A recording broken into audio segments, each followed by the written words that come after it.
Yo, partnership alert, partnership alert, partnership alert. Living Corporate has a partnership with LinkedIn Learning, an American massive open online course provider that provides video courses taught by industry experts across a wide array of subjects. Now, the partnership is because Living Corporate has courses on LinkedIn Learning focused on diversity, equity, and inclusion for leaders, career professionals, and anyone really looking to upskill themselves and be better allies. So make sure you check out our courses on LinkedIn Learning by clicking the link in the show notes. And let's just say you don't want to do that. When you go to LinkedIn Learning on LinkedIn, search Living Corporate. We'll be right there. All right? Peace. Hello and good morning, everyone. Welcome to the group chat. This is Black History Month 2022, day 5. Good morning. Good morning. And we are about to get into it. So I'm super excited to welcome my friend and colleague again, Jacquie Abram. How you doing, Jacquie? I'm doing well. Thank you for having me as always, amplifying my voice and, sharing my content, especially what's happening most recently. Yeah, and we're going to get into it.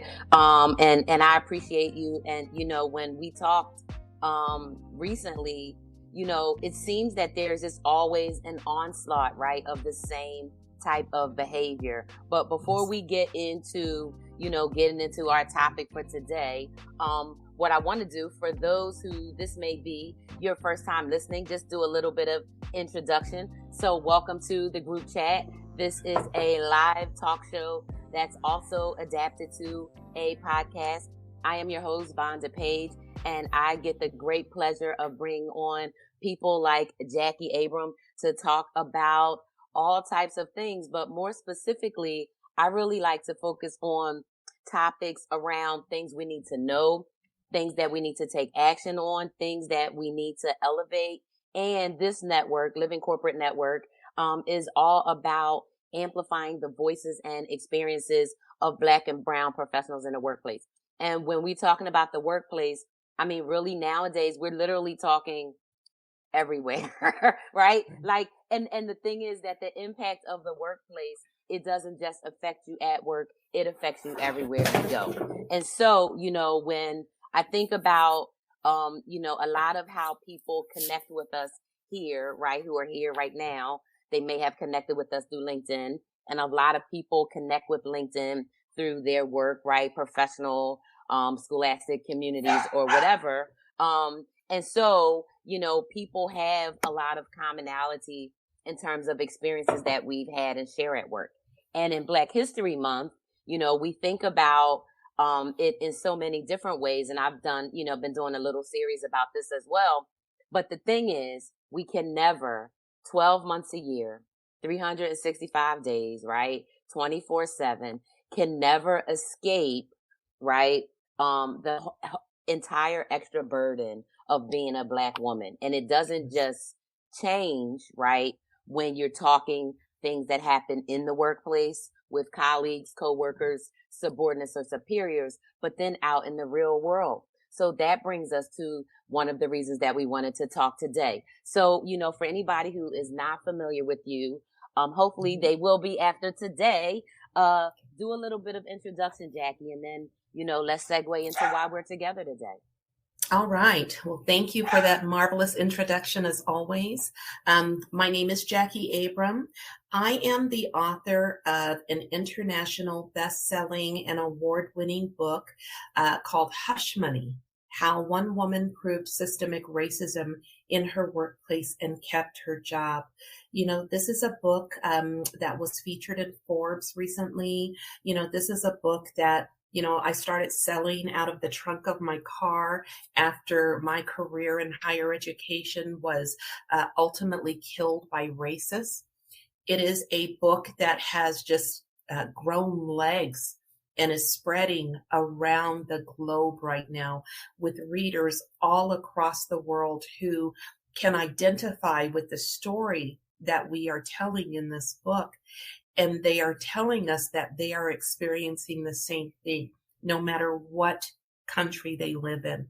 So it's really become a bit of a phenomenon, really, because people are really able to step into the shoes in a way that they haven't been able to before, and see and feel what modern day racism in the workplace has morphed into. And it's not how it used to be decades ago, where, you know, things were more overt, like you've heard me say over and over and over again. That's not what we're dealing with. What we're dealing with in our workplaces today, what is killing so many of our careers, just like we are killed in our communities, is the covert, hidden racism, the type that is so hidden, it is so much harder to prove. But that's not why we're really here today. We're here today for something else. So I mentioned that I am the author of this international best-selling and award-winning book, but I am not the only author. This book was written by me and my two daughters. I have two girls. One is Delilah Harris and one is Deborah Harris. These are my babies, and I don't know if anyone has heard any of my previous interviews where I talked about the racial trauma that I went through that was so severe it had me on the brink of suicide and homicide. And if you watched any of my interviews, you know I tell you, it's one thing if you come after me. But if you come after my children in any way, shape, or form, you've got a problem on your hands. And so someone decided to come after my youngest daughter for nefarious and sinister reasons. And that's what I'm going to tell you about today.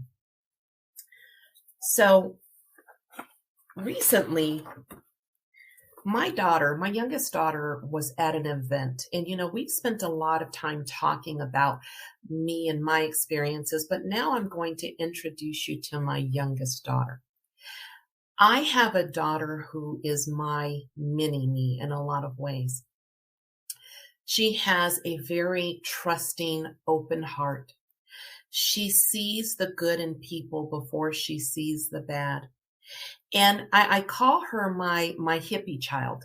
And the reason I call Delilah my hippie child is because, she's the type of girl that you would expect to see, barefoot with flowers in her hair, running along the beach. She has this very free spirit, artsy mentality. And so she does a lot of things that fall into the arts. My daughter is an award-winning artist, in addition to be an international best-selling and award-winning author. Her art is spectacular. But in addition to that, she is a budding singer. She's made some individual songs that are just spectacular. In addition to that, she has her own line of products for Black people. She makes hair products, skin products. So she does a lot of different things. And while she was at one of her creative events doing aura artwork with the group of people who signed up for her event, somebody brought her this. Now, this is a restraining order. And she was served with the restraining order while she is hosting her event, which not only was absolutely humiliating for her, but the people who did it were friends of this white woman who decided to target my daughter in our hometown and make a name for herself on our backs. So let me dig a little bit deeper into that. My daughter had a friend. They became friends in 2019.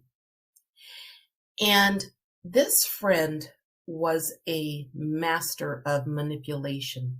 Now, mind you, during this time, if you've heard my interviews where I talked about I was in California, away from my kids, standing on the beach, looking out of the water. So I'm there. My daughters are here in Colorado. And this is when she met this white woman. who is around her same age, and they became the best of friends. Now, this white woman is also she wants to be a famous singer. She's a local singer. She's not very well known, but she's trying to get there. She does a lot of local venues, singing here and there, but it's not enough to pay her bills. And so when she met my daughter, she latched onto my daughter and started using her in ways that you won't even imagine. But when my daughter all of the sudden writes a book with her mom and her other sister, and this woman who was trying her best to become a celebrity, she wants fame and she wants fortune, and everything for her is localized.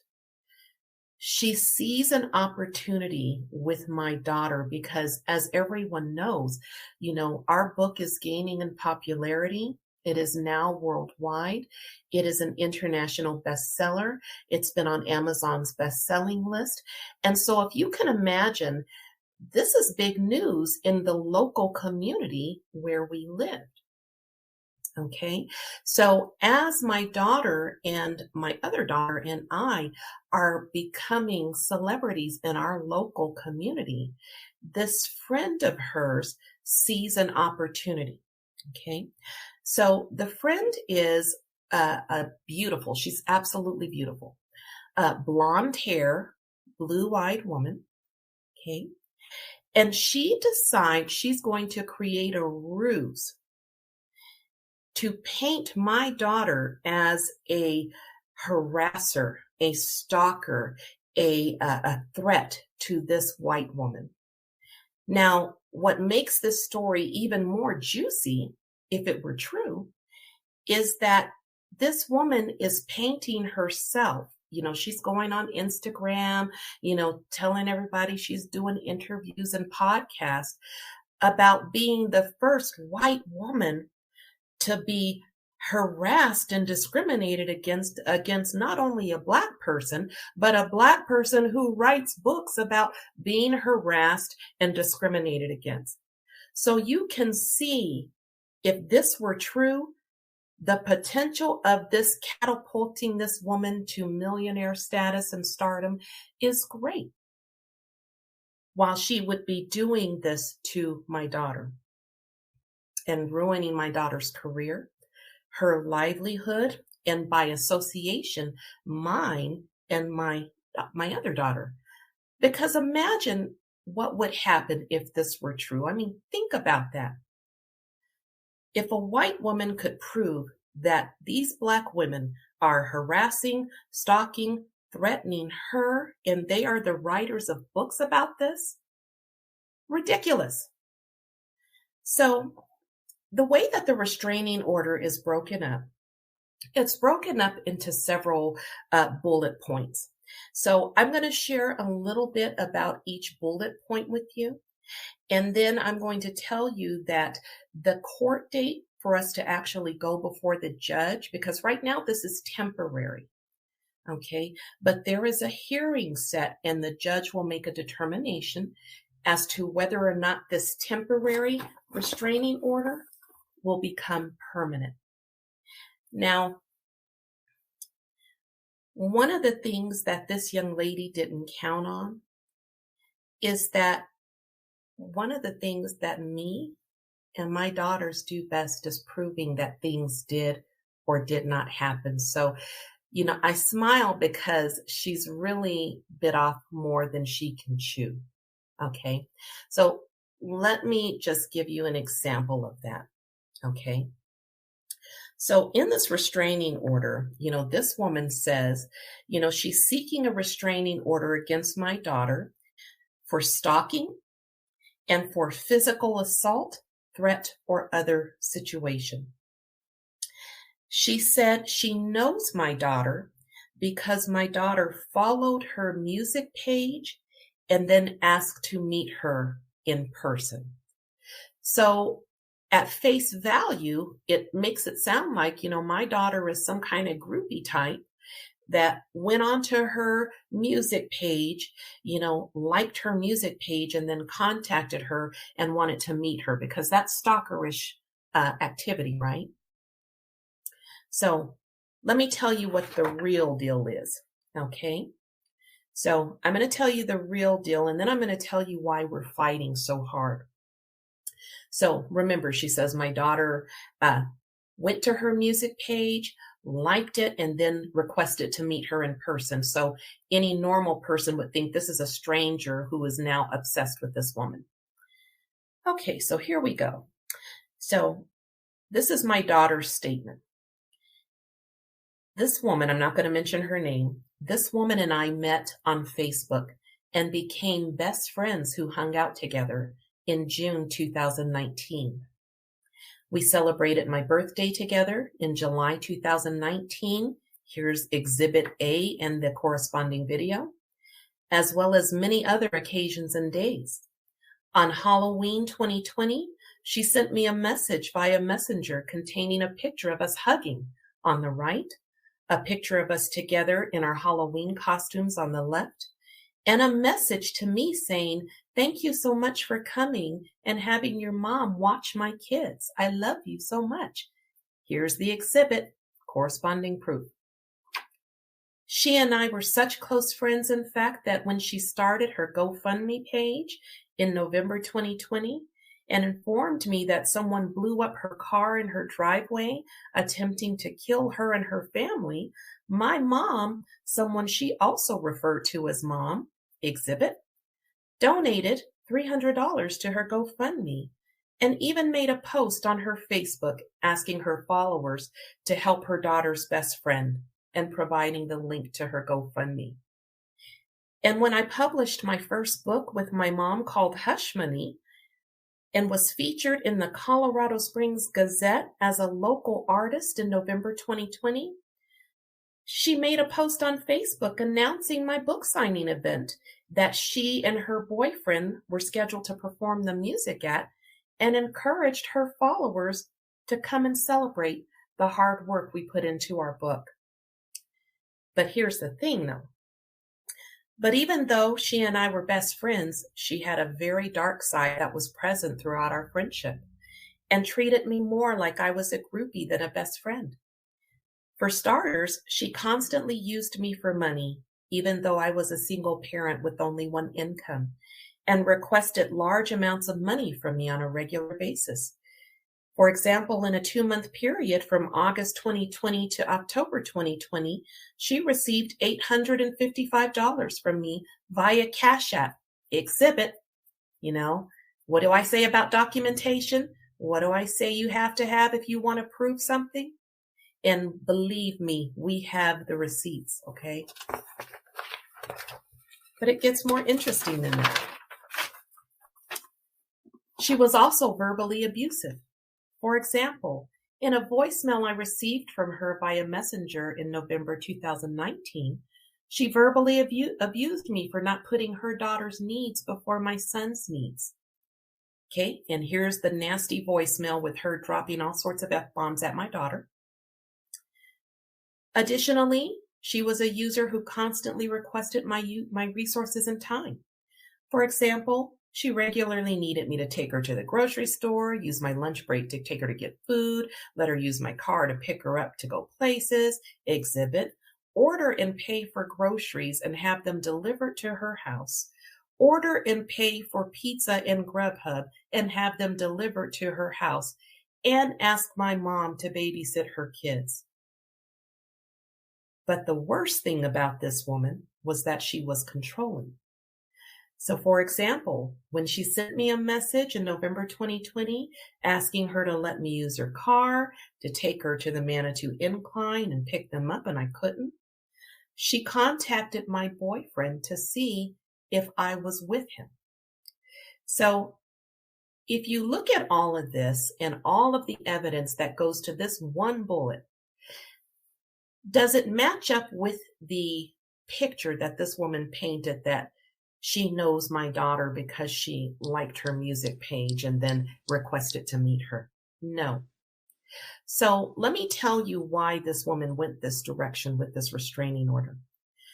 In order to get a restraining order against someone in the state of Colorado, there has to be an imminent threat and you have to be in imminent immediate danger. So she created this ruse and used the police as a weapon. Got together with two of her other friends to try to create a setup and then called the police fictitiously so that they could put the wheels in motion of this larger plan. Mm-hmm. Yeah. And again, the larger plan is, this woman sees dollar signs with my daughter and she wants to make a name for herself. She wants to do interviews. She wants to do podcasts. She wants to be the first white woman in history to take a black woman down. That's right. That's right. And not just any black woman, but a black woman who writes books about being harassed and abused and threatened. So this is a bigger problem. This is not something that is just isolated to my daughter. If you look at the trend in recent years, there has been an increase in the number of white women, and it's specifically white women, who are weaponizing the criminal justice system and the police to target Black people and get what they want. And they will use anything. And they will use anything. They will use anything. And, first I have to say, again, as when you told me about it, when it first started, because you could tell it was going in that direction, because you always can tell, right? Yes. That these relationships go in those directions. But I have to just say, I'm so sorry and heartbreaking for what your daughter is going through and your whole family, because it's not even like it's just her doing it and her going through it. Right. It's just kind of like when we experience any traumatic thing, we don't experience it in isolation. We don't experience it in a box, right? And so I just have to say, I just have to hold space for that and just, I'ma just, pray and send good vibes and just, definitely we're going to continue to have conversations about this, right? Because this is a rampant and prevalent issue, right? And so I had posted, the picture of the woman who is responsible, right, for Emmett Till's, death,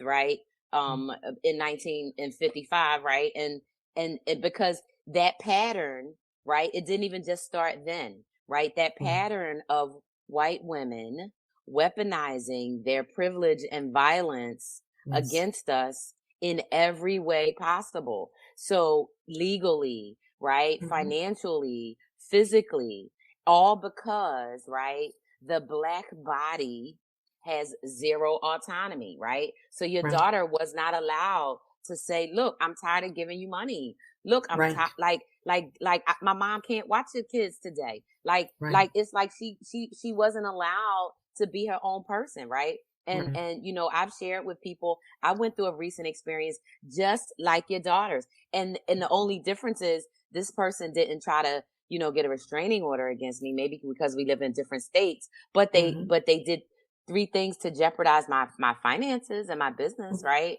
And other things. So I want to talk about, right, we know that the impact of these things are like, they're countless, right? In terms of the emotional, the physical, the psychological, the financial, the time, like the energy that you have to spend. And then even, as great as the 3 of you are about writing and documentation, the energy that this sucks out of you, that you will never get back.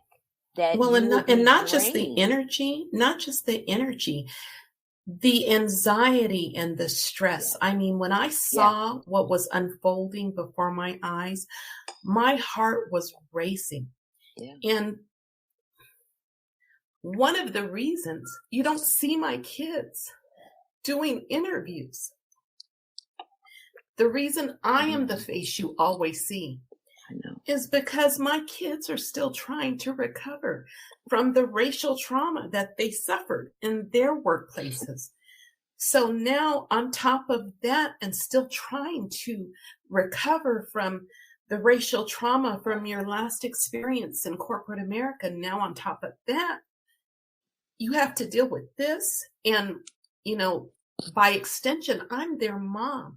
So I'm not going to leave my kids to defend for themselves. So I have to immerse myself. I have to stop what I'm doing to recover from my own racial trauma and put this woman in check. And that is not easy. It takes a lot of energy. It takes a lot of digging. But we do have absolutely everything to prove that this woman perjured herself, that she created a false ruse, that she publicly posted on Instagram that she was going to do interviews and podcasts about these Black women harassing and threatening and stalking her. And one thing that she didn't count on, let me just tell you one thing that she didn't count on. And, God is good. I didn't know back then in 2016 that what I started in 2016 would help me with this situation right now. Have you ever heard of something called Life 360? Yeah. So back in 2016, I enrolled me and my kids, because I'm a single mom with 2 daughters. And we were living at that time in different states. So we were apart. And so one of the things that I did to protect my kids is I enrolled my family in Life 360. So Life 360 is a magnificent GPS family safety tracking app. It is a locator. So I can find my kids at any time on any day, and not only just find them and see where they are, I can look at the history. It tells me detailed information, from minute to minute. This is where she was. This is how fast she drove to get there. She stayed here for 20 minutes. Then she left and she went over here. Took her, 5 minutes to get there. It was 4 miles. She stayed there for an hour. Then she got in her car. She went this place. It's so accurate that when my daughters get on a plane, I can see the plane that they're sitting in and where their seat is located on that plane. I can see, no matter where they are in the world, the house or building that they're in and what part of the building they're in. So why is this important? This woman put in her restraining order that my daughter shows up at her workplace every day I have to laugh, shows up at her workplace every day to harass her. And I'm thinking, okay, that's something I can prove because easily, because you got the 360, right? Going all the way back to 2016, but just the fact that, we have to go through this, it's heartbreaking. But at the same time, I'll be honest with you, I'm looking forward to this battle because I'm tired of white women using the police against us. I'm tired of them weaponizing the police to get their own desired outcomes. And I want this particular woman to know she picked the wrong family to do this with, because we are masters when it comes to documentation and keeping and saving evidence. And if she had bothered to read our book, she would have rethought this plan. She would have rethought the plan. She could have tuned in to just any one of these damn little chat shows. She could have just checked your LinkedIn. She could have just checked your LinkedIn and she would have known that she can't mess around telling no lies. And the terrible thing about all of it, I mean, it's just all terrible. But that is the extra added thing we always gotta do, is have receipts all the time. And I don't know Yes. about you, but for me, I'm always hesitant to use a receipt, even though I know I have it. And I think, and this is something I'm working on as part of my 2022 goals for myself, I think that's my own internalized white supremacy, right? Because Yeah. of being in that state for so many years, like, you always got to protect the person. I can't tell you how many mediocre white men I worked around. And oh my God, they was dumb as a rock doing nothing all day, but I'm Mm. doing all the work. And then of course, you can't tell on that person, because then, well, what do you do? Hey, such and such is here not doing anything. You know what I mean? And Right. it's like, so we always have that extra burden of having to have the receipt, but having to use it, I think, is such another extra cost, right? Right. Because it's like, because for me, I know I felt like I saw these things coming. Of course, I had the receipts the whole time, because we kind of operate like that anyway. But it's almost like, I hope I never have to use it, right? Like I don't want to ever have to do this. But then when you push me all the way, it's just so many. Exactly, Heather. And it's and you feel it. So like, even as you're telling me the story, and I bet people who are listening, right, you can feel different parts of your body changing, right, as you Right. experiencing different emotions, whether you're feeling hot or sweaty or dry or thirsty or whatever, because this is such a deep toll, right? It's such a deep toll. So, what I want to like dive into a little bit more is like, what do you think is the mentality of a person that is so hurt that her watching your daughter, right, and live her life, that this other person was so in so much pain, right, that this is the Mhm. amount of pain that she's willing to inflict on your daughter, her child, and your family? Like, because I think about, like, and I think it was from the 80s, hurt people with Susan Powder, Dr. Phil, somebody, right? But that's so true. But that you're that jacked up inside that you would do that to a person, that's another Well, level of I, of your own internalized trauma, right? I think with this particular woman, what happened was, she was able, and my daughter Delilah is absolutely, she's just sweet. We And would she know was that able, because of you, Jackie. We could tell that. yeah, she's my mini me, but she's also very trusting. And while mama was away in a different state, this woman had free reign to manipulate her. I mean, Delilah gave her so much of her money, so much of her resources, so much of her time, and this woman took it, took. But then when mama came back into the picture, remember when I told you I got a call from my daughter? She was going through racism at work. I'm Yeah. standing on the beach, and I packed up that day and came home. So when I came home, and now she's introducing me to her best friend, I'm seeing lots of red flags, and I'm helping my daughter to see them. So when my daughter started setting boundaries with this woman and telling her, I can't keep giving you this kind of money. I can't keep, babysitting your kids. I can't keep letting you use my car. I can't keep buying you groceries. I can't keep doing these things. That's when the friendship went south, because this woman could no longer manipulate her. But after the friendship went south, there was kind of some extremely narcissistic. And there was some, I call it high school stuff going on where, the girl was spreading rumors about my daughter, and, my daughter was doing her own thing, trying to make people understand why she couldn't be in the friendship. I call it the high school phase. But things were harmless then, because that's all right, that's not okay. But what changed the trajectory and brought us to where we are now is when our little book that this woman saw us selling from the trunk of our car, our little book started growing and gaining momentum.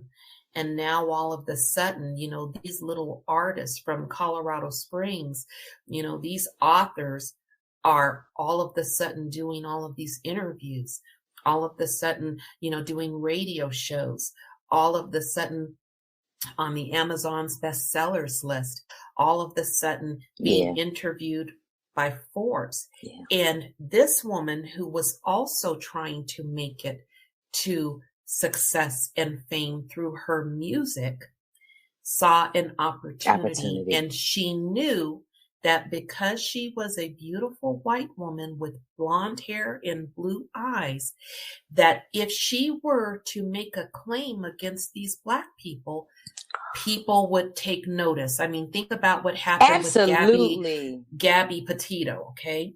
So how many major media outlets would jump on this woman's story? How many people would want to interview? And she saw an opportunity to rise to stardom while destroying and derailing the career that we've built as authors. Yeah. And that was the motivating factor. Yeah. And so, you know what? I bet your daughter and I and me, I bet we are a lot alike, because I'm like that too. And it's funny, like you see it, and you can see it from the outside when you're watching other people, right? Because I've gone through that, right? And you tell somebody else, and then I fell victim to it myself, right? And the thing is, it's, I think, and I haven't done really like study around narcissism a lot, but for those of you who have more familiarity around it, it seems like those things kind of all like go together, right? Yes. So the whole narcissism, the whole you not being able to respect other people's boundaries, the whole centering on it's about you and nobody else, can have anything or have any attention. And it's these things are really treacherous when they get to how they show up in the world, right? Because this is beyond, money, right? Because you can make more money, right? This is beyond a job, because hopefully, often a lot of us, we can get another job. But you're talking about getting a criminal situation that in America, once a Black person has a criminal record, like boom, they write us off. Like we're basically done, right? We don't get to be Martha Stewart or Blagojevich or any of them people, right? We don't get any of that, right? And so that to go at that level, I mean, that's really, really deep. I mean, because then it puts a whole nother layer of shackles, right? On her freedom and the freedom of your entire family. Her financial, well, and imagine everything. And imagine, let's just think about this for a minute. Thank God I was smart enough to put a tracker on my kids. Yeah. Now, why did I put a tracker on my kids back in 2016? Because being Black is dangerous, okay? A chance encounter with the police can turn deadly very quick. I put a tracker on my kids so that I would know at any point in time the last known place my kids were at in case anything happened. When I see them driving, because the tracker is real time, so you can see them moving as they're driving on the road, whatever road they're on. I remember one time Delilah was driving on the highway and I'm looking at her speed and I'm like, where is the fire, Delilah? Why are you doing 85 miles an hour? And I'm watching my daughter, and then all of a sudden it drops to 0 and she stops. And I can see she's on the highway stop. So I wait a couple of minutes. I wait. She doesn't move. So I'm calling, why are you stopped in the middle of the highway? I just got pulled over, Mom. And you said, yeah, because you were speeding. And she did get a ticket, but the point is, I know. You had me on pins and needles, all worried. I had to like. But the point is, what if I had not done that? What if I didn't have that? Then you go to he said, she said, and when you're going in front of a judge for a hearing, and he's going to make a determination in terms of whether to make that temporary restraining order permanent. He's not going to request cell phone records to see what tower you pinged off Nope. of. Nope. So it's your word against hers. And this white woman, this narcissist, this manipulator, she's a master at it. So she would maybe get sympathy from the judge. And now you've got it left to he said, she said. So thank goodness I have Life 360. And I encourage anybody with any children, that is the app to get. Well, that I mean, listen, I feel like I wrote them down. I feel like we need to get you an endorsement with them, because that is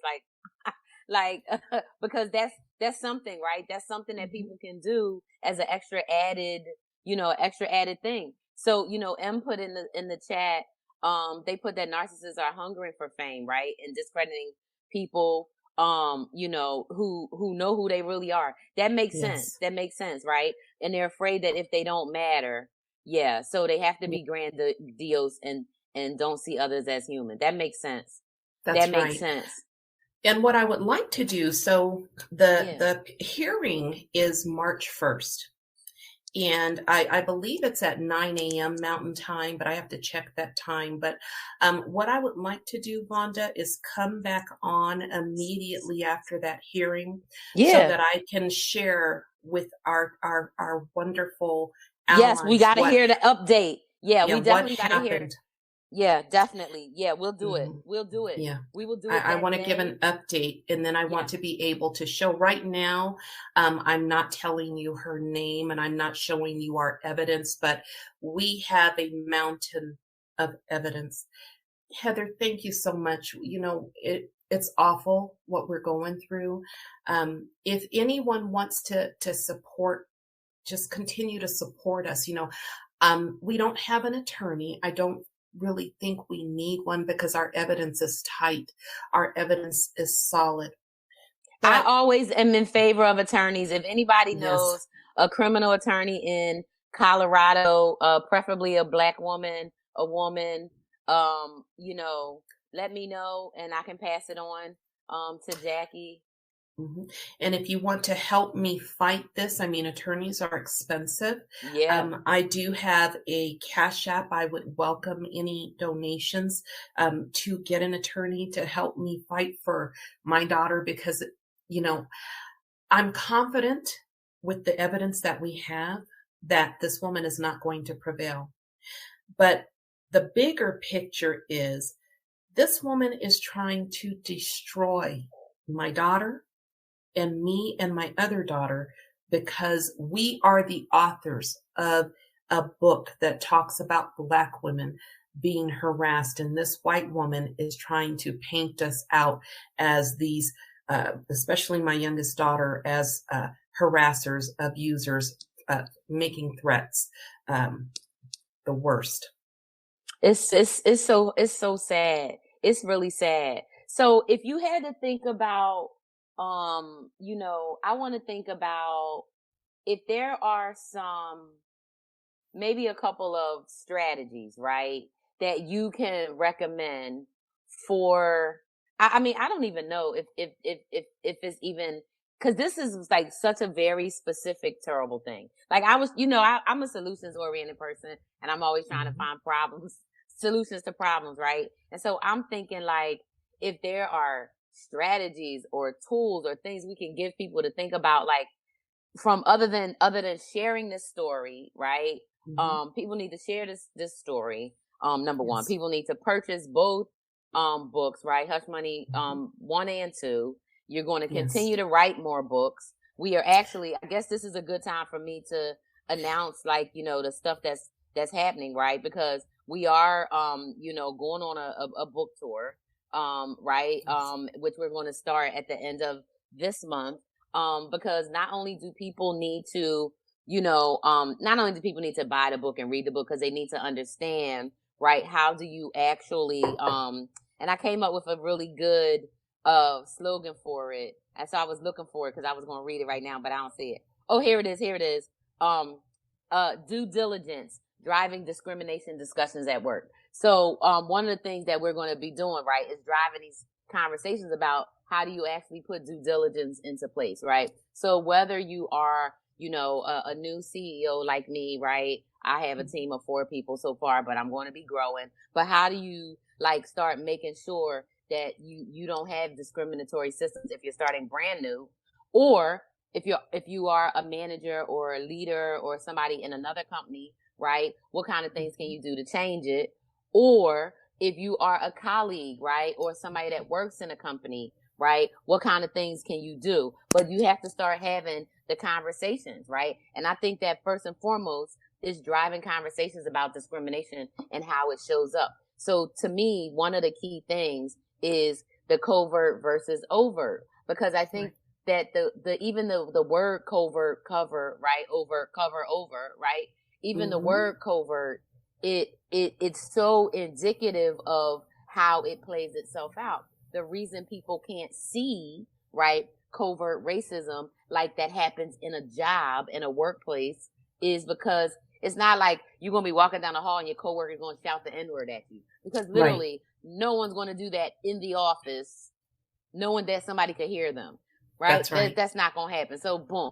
But, something like, all of the different experiences that you shared about Ebony, right, in book 1, I mean, or any experiences that you or I could talk about, all the time, right? These things, we have to have that conversation, because I think if we pull up and we say, this is what covert discrimination looks like, then people can say, oh yeah, I recognize that, right? So it's the little and the little slights and the little comments about skin or hair or intellect or clothes or nails. Well, and let me just tell you a work-related example of covert racism. I favorably call this the black workhorse, okay? You get hired for a job, right? Okay. You have a job description, and the job description says you are responsible for doing all of the duties for that job, right? And at the end of that job description, you are noticing that there's a last bullet that's always on, a lot of job descriptions that says you're going to perform these duties, but you're also going to perform all other duties as assigned. Yes. So the company knows that if they pay you a salary that is, $20,000 less than the person over here doing the same job, that, you could actually prove that with payroll records. So the pay gap is getting less and less. They're getting a little bit closer now. But instead, so we're going to give you a comparable salary, black person, but here's what we're going to do. We're going to hire you to do this job, but then we're going to pile on the jobs of 3 other people. So in actuality, you are going to produce the work of 3 to 4 people, and you're not going to get paid for it because it's all under all other duties as assigned. You are going to be working, 60, 70, 80 hours to do your job. And we're going to put that workload on your back until it's so heavy that your back either breaks or you fall to your knees. And that's how we're going to get our money's worth out of you, because you are a black workhorse. Yep. And I can't tell you how many people have experienced it. Yeah, that is the covert. That's covert. Because and they can justify it. Well, and they can justify it and say, no. If you look at your job description, didn't you pay attention to that last bullet that said you are responsible for doing all other duties as assigned? So that's how they get you. And here's the thing. They pile that extra work on your back until it's so heavy. And if you don't get it all done, they write you up for it. Yeah. And they use the fact that you cannot keep up with this enormous workload that they've given you, that the person over here doing the same job isn't required to do. And that is the justification that they use to write you up and let you go. Yeah. And we know what that looks like, right? When it starts that process. And so Yes. I think that that's the tip. I think the tip for today, right, is check your job description, right? Whatever you were hired on your most current position. And if it says as other job duties as necessary, maybe that's a good opportunity to talk to your manager about that. And so, I think that that's a very good, place to end it up, right? Because if you think about, covert discrimination in the workplace, this is something that everybody can go and do right now, right? Mm-hmm. They can look at the job description, and if it says, all these other duties as required, you can sit down and you can think of and look at what are you doing that's not in that category, and then what's in that category. And that stuff that's in that not category, you take that out, tell your manager, hey, none of this is here. And, this already takes me 60 hours. This is why, whatever. But it goes and back put it to in that writing. Exactly. That's what I put was it going. in writing. There yes, you indeed. go. So you send a nice little email. I was going right there. Listen, yep. I tell people, learning is my superpower. If I learn something, I learn it. I was going right there. I was going to say, so once you get it and you say, okay, this is what's in my job and then you, boom, dear Mr. Manager, Ms. Manager, this is what I got going on. Boom, boom, boom. And then you also tell yourself, send the email to such and such that said this and that. You also sent it to yourself. It's where it needs to be, whatever secure servers and whatever, because we know it's all about that evidence. We know it. And this goes for anybody, right? And even I'm finally starting my whole TikTok thing. And I was telling people, if you're being bullied at work, it's the same exact thing. If you're being bullied, harassed, mistreated, I don't care, at work, at the store, at the school, whatever, you need to document and do what you need to do. And so we're going to be sharing many more tips on it. And so thanks everybody for joining. Thanks again, Jackie. And as always, we will see you here on the group chat.